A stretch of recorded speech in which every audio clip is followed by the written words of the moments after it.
però jo crec que l'altre dia van tornar a entrar.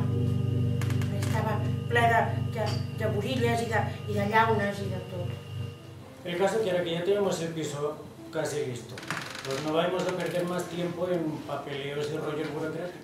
Pues yo quiero hablar, ¿vale? Porque esto que están haciendo, esto es algo muy gordo, ¿vale? Esto no es como nosotros. Esto es algo muy chungo, ¿vale? No sé cómo se llama, móvil o moving o algo así. Te doy una semana para que te vayas. ¿Qué me tienes que dar tú a mí? Lo tranquilas que estàvem abans de que tu arribessis aquí. No, abuela, te estás equivocando, ¿me oyes? Et vaig dir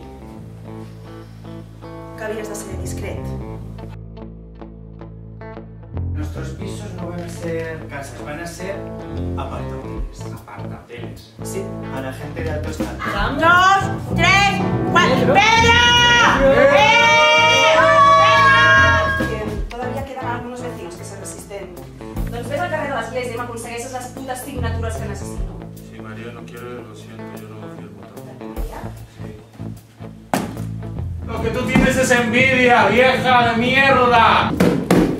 ¡Abuelo! ¿Se acuerda de nosotros? Que vinimos la semana pasada. Que somos los de la mudanza. No li diguis això, home, que el confundis. ¡Cállate, abuela!